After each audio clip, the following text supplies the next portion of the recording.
आमचा राजकीय शत्रू म्हणून आम्ही जयंत पाटील साहेबांकडे बघतो, काही खोटं नाही. पण आपल्या शत्रूबद्दल सुद्धा, आपल्या शत्रूच्या मातेबद्दल सुद्धा असं ऐकून घेण्याएवढं आमच्यावर वाईट संस्कार झालेले नाहीत.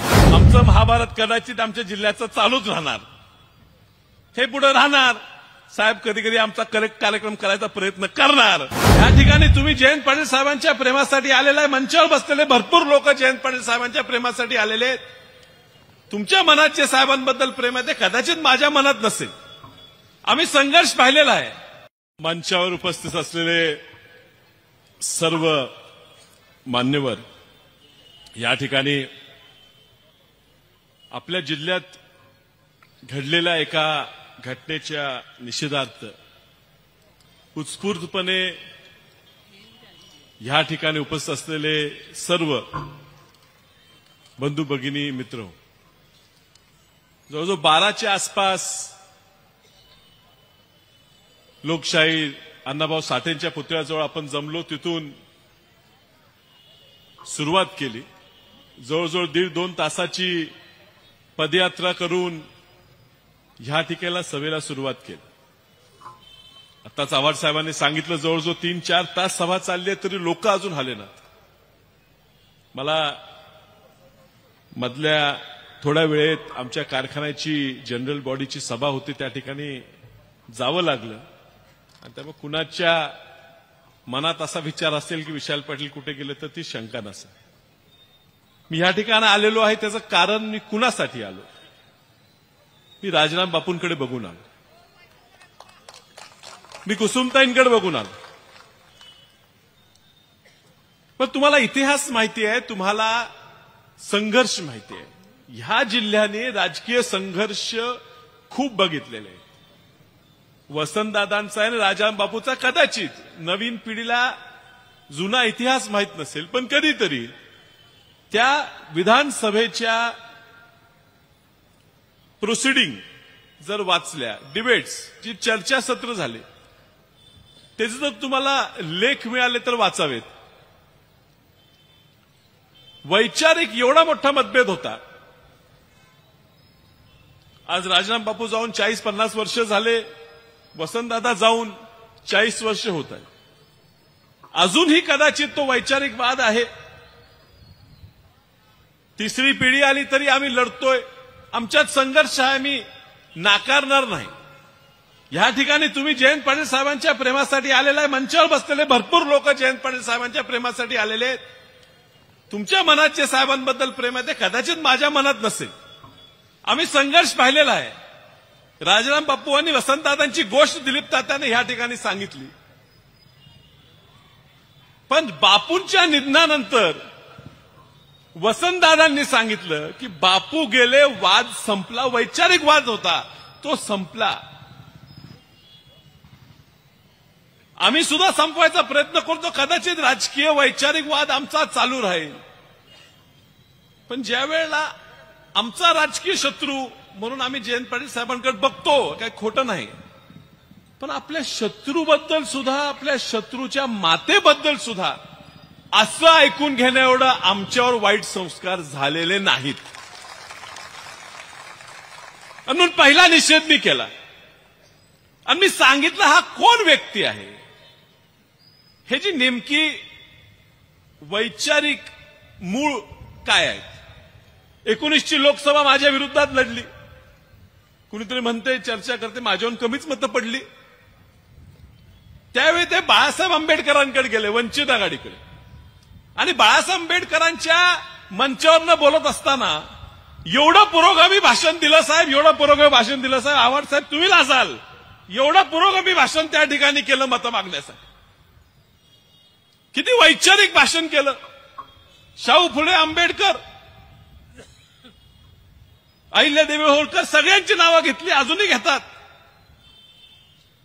आणि ह्या ठिकाणी आमदार झाल्यावर ह्याच ठिकाणी सभा झाली, लई लांब नाही, ह्याच ठिकाणी सभा झाली. आणि ह्या ठिकाणी सभा होत असताना युटर्न, म्हणजे एवढ्या लवकर माणूस एवढा पलटी मारू शकतोय मला कळलं नाही. मलाही आश्चर्य वाटलं, एवढा युटर्न. पण त्याची भाषणं झाली, त्या भाषणात त्यांनी बोलावं माझ्यावर बोलावं, किती बोलावं, जयंत पाटील साहेबांना बोलावं, आम्ही एकामेकावर बोलू, तुम्हाला आमच्याबद्दल काय बोलायचं आहे ते बोला. पण ह्या ठिकाणी उल्लेख त्यावेळी त्या व्यक्तीने केला की वसंतदादांनी आणि राजाराम बापूंनी ह्या जिल्ह्यासाठी काय केलं. वसंतदादांनी काय केलं हा प्रश्न इथं विचारला सांगलीत. दुर्दैव आहे की जातीच्या कारणासाठी तुमची डोकी भ्रष्ट करून, बुद्धी भ्रष्ट करून, तुम्हाला येडं करून समोर बसवलं आणि तुम्ही बी टाळ्या वाजवा लागले. अहो, ज्या व्यक्तीने स्वातंत्र्य देशाला मिळवून दिलं, छातीवर जो गोळी खाल्ली, पुरोगामी महाराष्ट्र निर्माण केला, त्या व्यक्तीबद्दल तुम्ही बोलता. मलाही खूप राग आला, मलाही काहीतरी बोलायचं होतं. पण पुन्हा लक्षात आलं हा व्यक्ती जो बोलतोय ना त्याच्या मागे कोण आहे महत्वाचं आहे. आज जे ह्या राज्याचं नेतृत्व करतात, 6 वर्ष मुख्यमंत्री आहेत ना, 6 वर्ष मुख्यमंत्री, 2.5 वर्ष उपमुख्यमंत्री, आणि वसंतदादांनी जे केलं, राजाराम बापूंनी जे केलं, यशवंतराव चव्हाण साहेबांनी जे केलं, जे दूरगामी निर्णय घेतले, मी उल्लेख केला.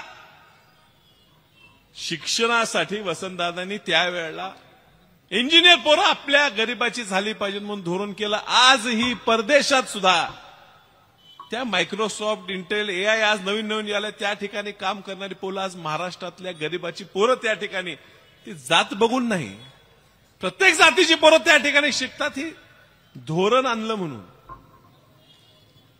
पाणी अडवा पाणी जिरवा धोरण आणलं.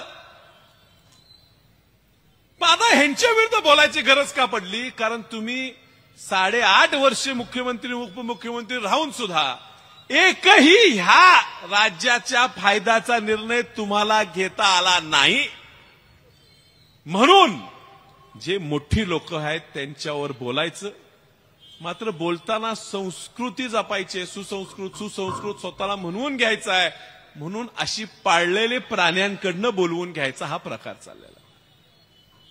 साहेब, मला कोणतरी परवा सांगितलं, सुसंस्कृत व्यक्ती आणि सुसंस्कृत नेता यात फरक असतो.